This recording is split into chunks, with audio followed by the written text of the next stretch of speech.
Well, good evening, everyone, and welcome to the Brian Crombie Radio Hour on Saga 960. One of the things that has been really in the media in the last little while is race relations, and I've interviewed a couple of different people, and some of them have reached out to me and said, "This is some people that you should really get to know because they've got an interesting impact on our culture, on our society, and on race relations." And I think that it's important for us to meet our neighbors, and that's critical. And so I want to introduce you to Kimberly Shelley Ajabal. Oh my gosh, Ajabalati, who I've had on my show before. She's an author, a speaker, an ordained minister, a community and political activist, and HR professional.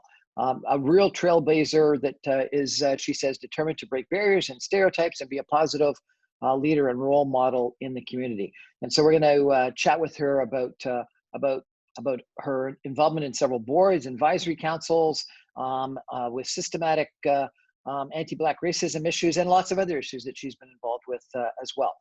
And then in addition, I want to introduce you to Kirk Douglas, who goes by the name Kirk Diamond. He's a Juno Award winner, and he's really proven that there's no limits to high expectations when you want to go out and achieve your goals. He spreads musical messages of unity, inclusion, and love for all walks of life. And the movement of Ariel, is that right, Ariel? Yeah, that's right. The movement of Ariel joins Kirk Diamond in delivering his greatness in reggae and dance hall lovers. He's a Brampton native, and Kimberly, I think you told me you were Oakville, correct? That's right. Fantastic. Well, the two of you, thank you so much for joining us on my show. I really appreciate it. So, Kim, how did you get involved in all these different community things? That's a good question. I think my involvement kind of stemmed from initially kind of what I saw growing up. My mom was very involved in church and charity and missions and stuff, and that was from back home. And I kind of just brought that, a love for my community, wanting to see change and knowing that the greatest way to affect those changes would be to be a part of it. And the rest is history. Kind of one thing led to the other, and here we are. and so you have sort of your impact on society primarily through your community involvement. Is that correct? I would say so, yes. And Kirk, you have an impact on society through your music primarily. Right. Is that correct? Yeah, that's correct. Fantastic. Tell me a little bit about it. What was the Juno award for? The Juno Award was for Reggae Recording of the Year in 2018. Awesome. Congratulations. And what was the recording? The recording was a song called Greater, which is a motivational song. For the goal behind making the song was to motivate everybody to know that even though the times may be rough now or things may not be going the way that you want it to be going right now, but now or later, everything will be okay. Everything will be greater. Excellent. It's interesting. I've interviewed a couple of different artists, and several of them have said that music often is one of the biggest catalysts to social change. And it's interesting because almost every different civil rights or protest ends up getting an anthem, a song that defines that that era. Right. And some of the best protest songs in the past were exactly that. They were anthems for that era. What do you think the anthem of the last 2 months and the protests against anti-Black racism might be? Do you have an idea? I would still think it's Sam Cooke's "A Change Gonna Come," which I believe was probably the anthem of the 60s movement. And it's come back. Yeah, it's the same. I mean, it's like a cycle that keeps on happening, so I think the message in that song is still relevant today as it was then. And what's the message in that song? That change will be coming eventually. By any means necessary, like Malcolm X said, it will come. The only difference now that I'm realizing is that, because I've been to the protests and the marches, and it's not just Black people out there now, it's everybody. All cultures, all nations, all walks of life are out there together marching for the same cause, which is beautiful to see. you know, and I don't think that was the situation in the 60s. And do you think it was different in the 60s? It was just black people protesting then? There was a few other people, but I mean, with the help of social media and the internet, everybody is able to see the exact same visuals and the same oppressions that's going on with everybody. And at the end of the day, we're all human, you know, so a lot of people can emphasize and sympathize with what's going on, you know. You know, Kim, we talked about it when you were last on my show, but that video of a police officer with his knee on someone's neck for 9 minutes is something that, you know, no one I think can watch and not be disgusted with the inhumane act of that. And so I think that that Kirk is right, that social media has certainly had an impact. Now, you've been involved in these issues for a long period of time. Do you see a difference? Do you think it's going to change? I think so. I think what has happened before is that maybe a selective few were kind of bearing the burden, and that's kind of hard for a few people to bear. But as Kirk was alluding to a little bit earlier, we've seen so much allies now, and everybody's strengthening everybody. We've seen generation, what do we call them, Z, 22 and under, alive and out more than ever, just fired up, ready to be about the change. And I think this awakening, this wave, it feels different. It is different. I mean, we've already seen some of the differences, like tangible stuff, nowhere near to be over, but at least it's something that can be encouragement for us to go on. I think what's important is just for us to remain resolute. And that's kind of what I talked about at the last rally that I was at, that we just have to be, it's not a moment, right? It's a movement. And we have to keep at it until what a great line. We get those changes. Otherwise, we're starting from scratch. And we've already done that, and we've seen what hasn't worked. So we have to be strategic, ensure that we don't get burned out or tired or frustrated. But it's like my motto, and again, what I kind of talked about at the rally, turning kind of protest into policy. So we have to just ensure that our efforts are sustained, if you will, and just to be strategic. And that we are coupling that with some meaningful asks. Because sometimes, you know, we go out there and there's been lots of chants. And sometimes it's easy to go out and protest and just say what you hear another group say, but we have to be deliberate with the ask. If we're protesting for this, yes, we're going to be out there doing that demonstration, but whoever that body is, we want to say, this is what we need, A, B, C. And I'll give you a prime example. I was a part of the Peel March for Justice that we did. I think that was back in earlier this month, anyhow. I can't remember now. But it was the day after that they appointed the supervisor. We're very specific. We're like, you know what, this person that's at the head of the PDSB, they're not capable. We talked about all the systematic things that's been happening. So that happened. The supervisor was appointed. And then, of course, at our rally, kind of like what I said earlier, we talked about I'm losing my train of thought now, but we talked about the streaming and, you know, just how it's disproportionate, especially in the school system, the PDSB. I'm just referencing that because I've been working on that, had the privilege of meeting with Minister Lecce when it was just going crazy. I know you've had Kathy on the show, excellent advocate. And I think Kathy is kind of like George. Luckily, she's not passed on. She's here to tell the tale, but it really just kind of magnified what was happening. And we took that opportunity to kind of address it, if you will. So, yeah. We're chatting tonight with Kirk Diamond and Kim Shelley. I apologize. Kim Shelley. Kim Shelley is good. Kim Shelley. And we're going to be back in just a couple of minutes after a quick break for messages. Stay with us.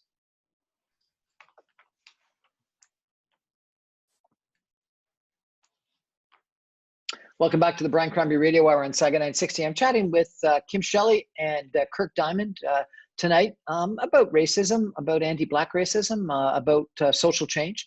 And maybe, Kirk, I could start with you. I've had a couple of people on my show that have talked about one of the negative things is despair or disappointment or lack of a belief that things can change within the Black community in Canada. And you are an inspirational songwriter, reggae artist, etc. How do you inspire people that there actually can be positive change? Through the music and trying to, in my music, I like to add teachings from Marcus Garvey, who is the head of the Pan-African movement. And he had great ideas. He's not taught in schools that much, not even in Jamaica, which is his native land. His message isn't really taught to the students there. But I find that we just have to be, well, I have to be brave enough to say certain things that other artists won't say, which is the reason why my music stands out differently from most. You know, so we speak a lot about unity, putting economics together, not just with our community, but anybody that's an ally, like Kim said, and force a change systematically. What do you say that other people aren't willing to say? Can you give me any of your lyrics? Lyrics. So I would say stuff like, you know, we need to come together. If we take our monies out of the banks, they would be forced to listen to us. You know what I mean? Because the government cannot run without money. So if we take it away and not give it to them, they would have to listen to us. You know, so yeah, stuff like that. Excellent. And Kim, you, I've been told, are very inspirational. You've been speaking at a lot of different protests. What do you say from the stage? Well, it's kind of like what I said earlier, just to encourage everybody that we have to remain resolute. It's consistency. And that's not just for the race thing, but it's anything. It's really not for the swift, right? But for those who can kind of see it through to the end, it's the follow through that we need. It's after the protest, it's all the meetings, it's all the emails, it's all the other things that we're asking in the silos. And that's why, you know, and tell me exactly what we're bringing about change. What exactly is it you're asking? Well, there's a number of things. So I often use the PDS because it's up on us, and I was actively involved in that. We've seen some of the things happen. I mean, that for the longest time have been plaguing students, if you will, right? So I had a trustee from the Board of Education on, Kathy. and she said, that there were numerous different issues. One of them was streaming. And that too one, often young Black students were told they couldn't accomplish university or greater education, right, higher education, and were streamed into general educations right away. That the very sizably disproportionate amount of detentions, of suspensions, of punishments, of detention, hearings, of disciplinary hearings, that there weren't enough Black teachers, there weren't enough examples of successful people. The history needs to be taught as well. I'm sure she might have said that. The Black history, I feel like, you know, it's potent. That's important, right? Are those the type of things that you think need to be changed? Yeah, and some of it has started. As we said, the streaming, Minister Lecce, you know, came out and talked about that they're ending streaming, which is huge, as well as banning the suspensions for elementary school students. So precisely like you talked about, lots of times maybe white students will get a tap on the wrist if they do something bad, but Black students is kind of like immediate detention. We want to look at those things. We've seen incidents where kids are like being handcuffed and brought out of school and just really extreme stuff. So that now, based on those two things, that's good. But what we really want now, and I was actually in a meeting earlier today, I was talking to Minister Sakari, he's like a local MP here, and he's going to be kind of he's been a real ally and kind of be championing that with Minister Lecce and likely the Premier as well, to change even the zero tolerance policy, to look at the variations in that. So I think ultimately it's the legislation that we can do some of these stuff, and even, you know, past administration and governments, they've said a lot of stuff, but we really need the legislation to be changed. Similar to policing, right? They have a lot of stuff out there. When Justice Tulloch gave the must be about 300 pages about carding and all that type of stuff, it's now shelved, right? I had the opportunity to speak on the behalf of the mayor at the Justice for the name is slipping me right now, but what Yvette downtown, and that's what they were kind of talking about, the policing, right? Maybe George Floyd kind of opened up this whole thing, but it's here as well, as we know we have many of our own cases, but just more oversight as well. Consequences for the action, and again, that goes down to the legislation, right? Like, there's no way that somebody should be kind of charged with a serious crime and be able to get full pay. They should be kind of suspended without pay, and if it comes that they're not guilty, then they can be paid back retroactively, just like how the government does it when it comes to your taxes or something. But it shouldn't be where it's kind of a free reign. So we need a little bit more accountability. We need some oversight. Yeah, pretty much that's what we need. More infrastructure, obviously, for programs within the police system for, let's say, nonviolent calls. Right. I know the whole term of defund was thrown around. I don't say defund, but maybe we can redirect that, if you will, so the resources can be used effectively. Excellent. Kirk, I interviewed a gentleman who was the founder of Flow 93.5, and he said it was the first radio in Canada that would play black music. This was, I guess, in the mid-1990s. He said that before that, if you were black and you were playing black music, you had to go to Buffalo stations or Detroit stations to get heard on Canadian Airways. What is it like for a black musician in Canada today?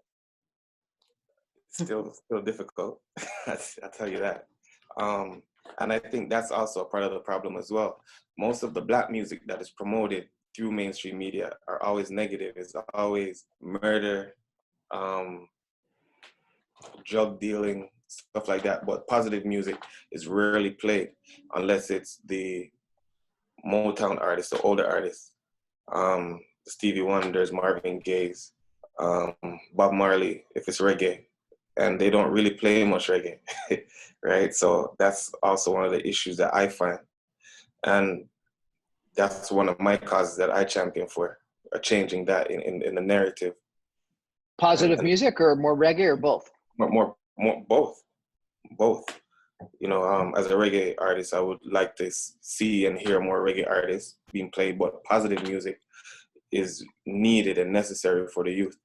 I had one person on my show who got talked down by the other people on the show, but he said that part of the problem was almost a glorification of gangs and gang violence within the black community. And then the other said, "Oh no, that doesn't happen." What you're suggesting with the violent music is there a glorification of definitely of gangs and in mainstream? There is 100%. There's a I don't know the reason why, but I think that is a part of the problem.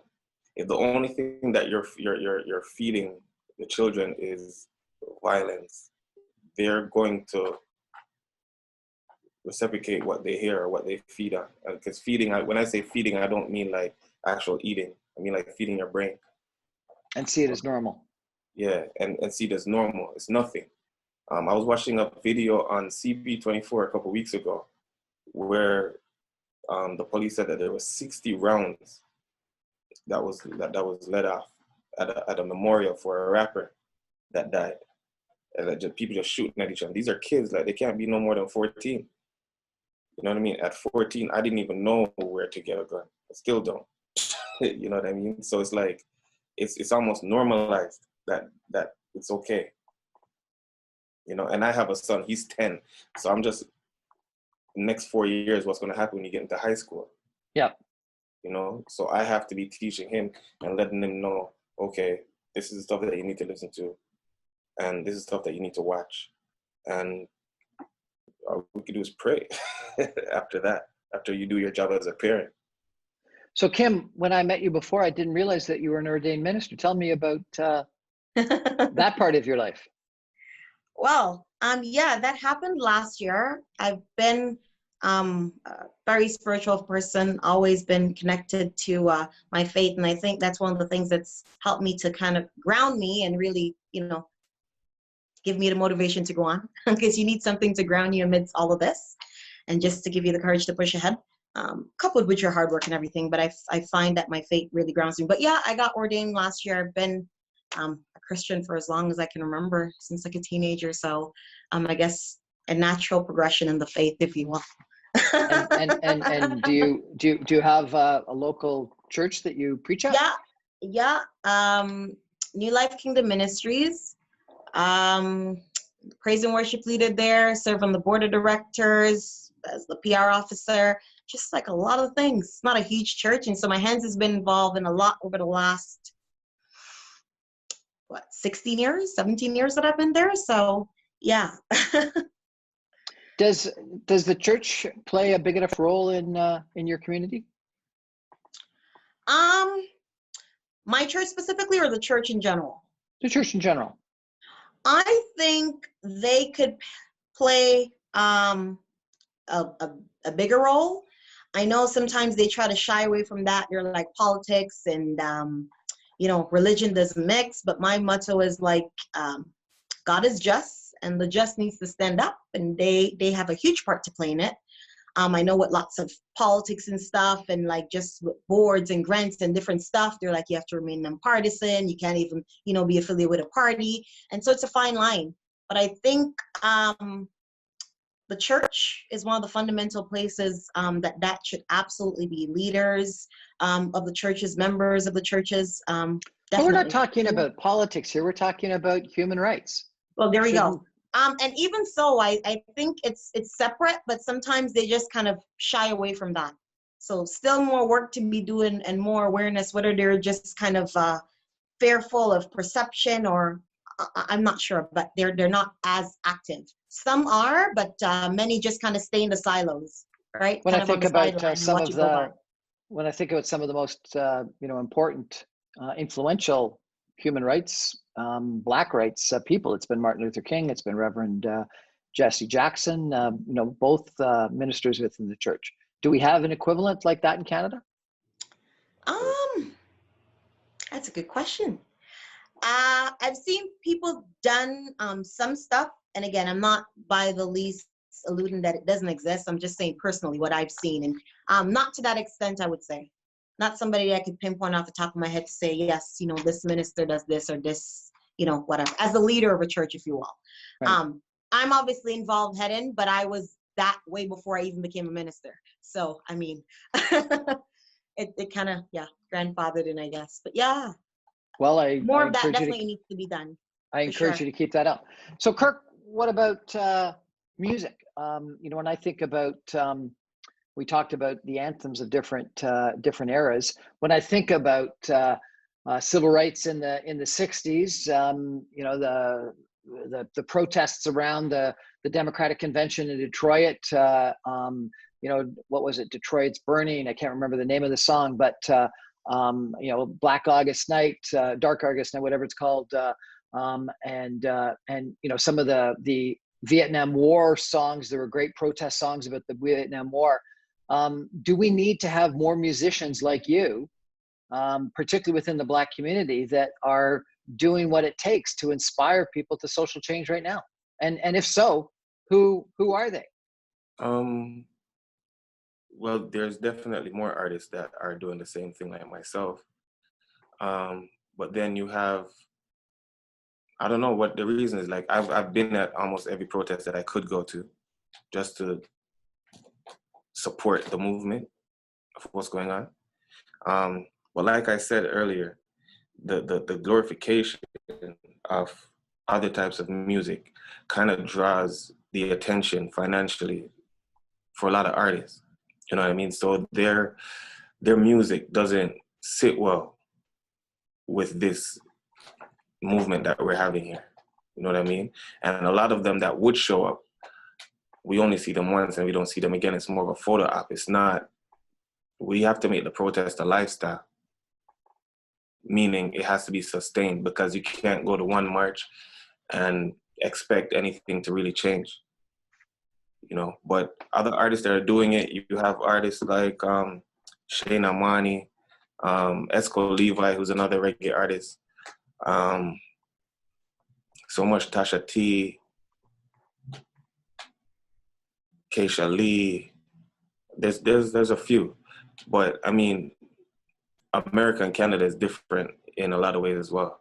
Well, I encourage you to write those songs that describe this current era that we're going through, and try to write that anthem for these protests, because I do believe that it's going to be massive social change. I think this is the catalyst because of what happened in Minneapolis a couple of months ago, and the protests that followed on, and because, as you said, that the protests were not just Black people. There were a ton, and in some of the protests I saw, a majority were white people. And Kim, you're right. They were the younger generations, which I think means that the younger generation is getting something that the older generations just didn't get. And I think that's what's going to lead to positive social change. Anyway, we're chatting with Kirk Diamond and Kim Shelley tonight about race relations and about their role in positive change. We're going to take a break for some messages and come right back in a minute. Stay with us.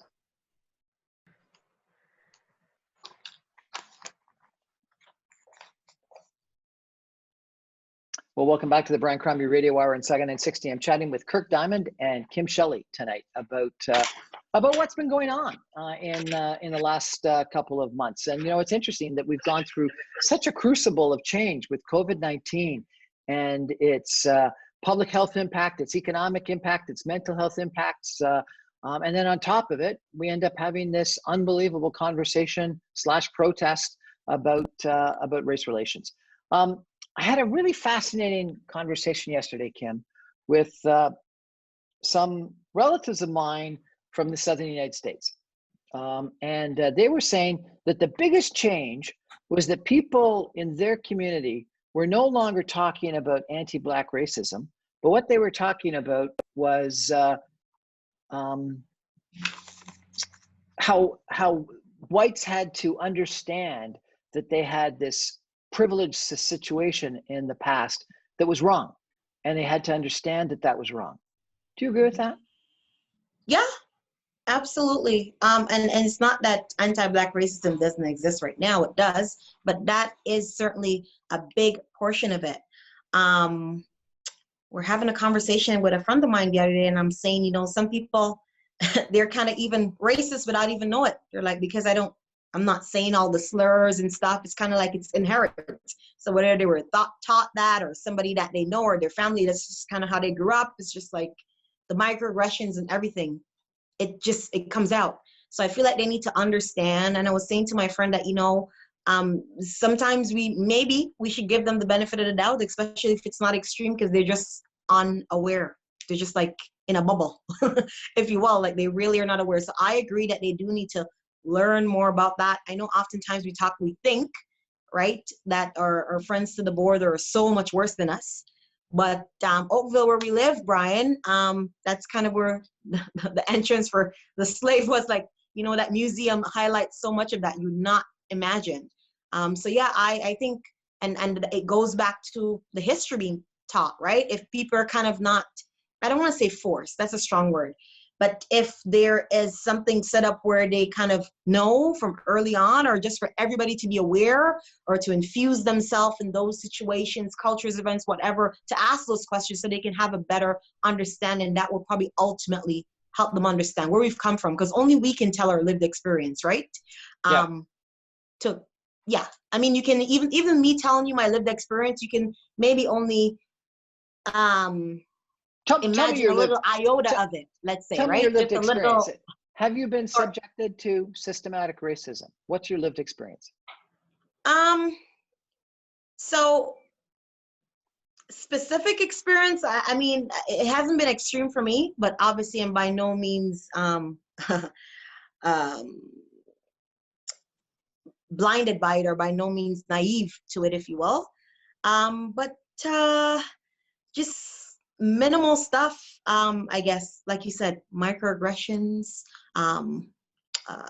as we talked about, slurs and stuff like that. But to be very honest, I haven't been a big victim of that in lots of extreme cases, but just maybe more so some of the nuances as I kind of go by. But friends and family that have experienced extreme cases, like I spoke to you about, right? Like even with this Cardin thing, I told you in our area. My husband's been coming home before and he's been pulled over. I'm like, why didn't you bother to run the plate? He lives around the corner. So, Right? so you've been very successful. What's been your secret? How have you been successful in this environment? What's been the secret to your I success? alluded to my faith earlier, right? Yeah. That really keeps me grounded for sure. But just staying focused, persevering, working hard.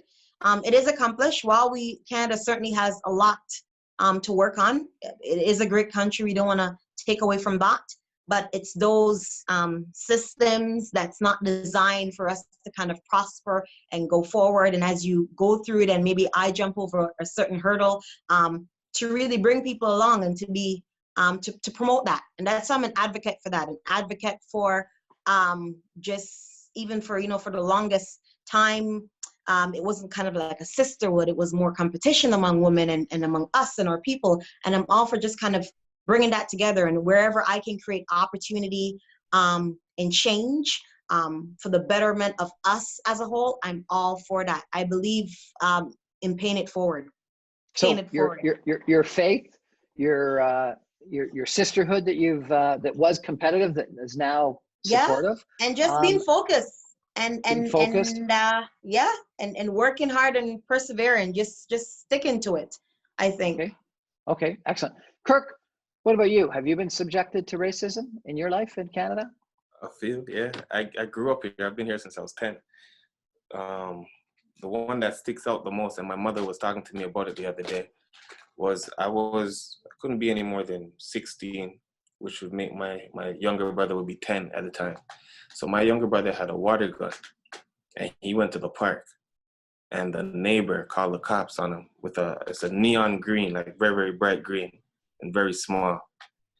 And they called the cops and said that my little brother had a gun, and the full SWAT team came, but I'm the older one. And they stormed that house like he wouldn't believe. Like it's something stormed your house with a SWAT team. In my house, yeah. I was in my boxers. I was playing video games actually. It was a summer, and we were thrown on our stomachs and searched, even though all I had on was my boxers. And it was just one of those things where we didn't understand what was going on until later, when the cop told us that your neighbor called. So my dad had asked, why would she call? It's not she didn't know us. And the neighbor said that she just doesn't trust black people with guns. She doesn't care if it's a toy or not. Just looks funny. And that was an eye-opener. So my mom was saying to me that maybe if it was 2020 when that happened, it might have went a bit differently, according to what she sees on the news, of course. And then there's others. Did you ever get through to the neighbor? No, we moved to Brampton. Yeah, we moved to Brampton. We haven't experienced that. At that extreme in Brampton, we haven't experienced it really. And with the school system, I remember I wanted to be a lawyer. I told my guidance counselor I wanted to be a lawyer, and she said, "There's no way you could be a lawyer." But I wasn't thinking that it was racist at the time or anything like that. I just felt like she didn't like me. She's like, you need to take all applied courses and just try to get a trade or something. And my English teacher had said, trades, you actually can make a lot of money with trades, right? So it's just like, and that's just alluding to what Kim was talking about with the whole school board and the systematic. Yeah. The streaming. Mm-hmm. So yeah, it's that. And I mean, back to what you were saying about white people having to come to terms with understanding privilege. We experience things differently. So like even as simple as getting pulled over by a police, the way I experience it, the feeling that we feel, or feel like I feel personally, getting pulled over may be different from what someone from another race would feel or experience. Because I think it's even taught to us that this is a dangerous situation, like it may not go well. Have you been pulled over by the police? Lots of times, Brian. And how does it feel? It's scary. Even when they're not pulling you over, just to see them behind you or beside you or on the road with you, it's a scary feeling. It's like, okay, please do not stop. Please don't come behind me. Please don't turn your lights on. Oh my God, they turned their lights on. Like, it's just one of those things where, and we're taught that at home. So that fear is already instilled in us before it even happens, that this may not go well. And this is before the whole George Floyd thing, because I've been getting pulled over since I got my license. I'm a better driver now, but this is just. So let's talk about this. So there's a unbelievably prevalent lack of trust within the Black community toward the police. I had one guy say the worst thing that could happen would be to be handcuffed and put in the back of a cruiser because you knew you were going to get beaten up. And I don't know if that's anywhere close to true, but that was a perception, that the last thing this young guy wanted to have happen to him was to be handcuffed and put in the back of a cruiser because he thought he was going to get beaten. How do you change that lack of trust in the police within the Black community? Before we do that, I got pulled over twice this year, and even though it was nothing bad, I wasn't getting a ticket or anything. They just wanted to check out the car because I just had bought a new car, and the police officer offered me to sit in the back of the car. Right? I'm like, you're not getting me to sit in the back of a car, and I didn't do anything wrong. Right? So that lack of trust is there, like you're saying. But in order to have trust in police, the police would have to gain that trust or earn that trust. You know what I mean? I went to the declaration of the what was it, Kimberly? You did it at the city hall. Black History Month? Yeah. The proclamation? Yeah, proclamation. And Peel has a new chief of police, and he was saying everything about, he's going to see these people and other people and other types of like seniors and different homes and get to know them and get to know people in the community. But the one thing that he didn't say was that he was going to spend any time with the youth, which is a big problem. Because seniors, for the majority of what I know or what I see on news, seniors aren't committing crimes or doing anything that you need to pay much attention to. They're not the ones that have the distrust. It's the youth that have the distrust. So I really wonder if it's the chief can change anything. I think about Minneapolis, where I believe the chief of police is Black, and fired the officers reasonably quickly. And the mayor was, I think, reasonably supportive and empathetic. But the president of the police union was not. And what that says to me is that the culture of the police, the police members, the culture is the challenge, not necessarily the leadership. Leadership, obviously, over time might be able to change the culture, but this endemic culture is part of the problem. Do you think that's the issue in Canadian police forces? Definitely. But you still need to show at least some trust. Now, I'm not saying that the chief could change it or any one police could change it, but at least try to show some sort of effort. You know what I mean? Make it some sort of a trend where you spend time with the youth in school, or you need to start there at school, where that's where the breaking point is. You know what I mean? People are coming out of school. They have this thing called, it's a pipeline where students are leaving from school to prison, right? They need to be able to go into the school. I don't know who's in charge of the police foundation and all that in the association, but they need to put more focus in the school to try to gain that trust with the youth. Yeah. And I think that's where the problem is. Yeah, we're chatting with Kirk Diamond and Kim Shelley tonight about race in Canada. We're going to take a break for some messages. We'll be right back. Stay with us. Welcome back to the Brian Crombie Radio Hour on Saga 960. We're chatting about race in Canada with Kim Shelley and Kirk Diamond. Kim Shelley is a very active community activist, a human relations person, but also a minister, an ordained minister, and a board member of a bunch of different organizations, and someone who I've had the privilege of meeting a few times now. And Kirk Diamond is a Juno Award-winning reggae artist, and sounds like he's got the type of inspirational music that I want to hear. So I'm going to have to check out his website. Kirk, if I want to check out your music, how's the best way to do that? The best way to do it is to, you just blew my mind with that intro. Spotify or YouTube or Facebook. How do I get your music? Yeah, Spotify would be the best way to go to get my music. Just put in Kirk Diamond? Yeah, Kirk Diamond. Kirk Diamond. Okay. What's the number one song? The Juno Award-winning song was called what? Greater. Greater. That's the big one. I'm gonna listen to it. I'm gonna tag it for our promo for the show. And Kim Shelley, if I want to hear you do a sermon, how do I arrange that? I guess you'd have to come to church, New Life Kingdom Ministries. I think I do more praise and worship than ministering, though I do minister at times. But yeah, New Life Kingdom Ministry, 83 Candy Road South, 11 o'clock every Sunday. Are you preaching from the pulpit?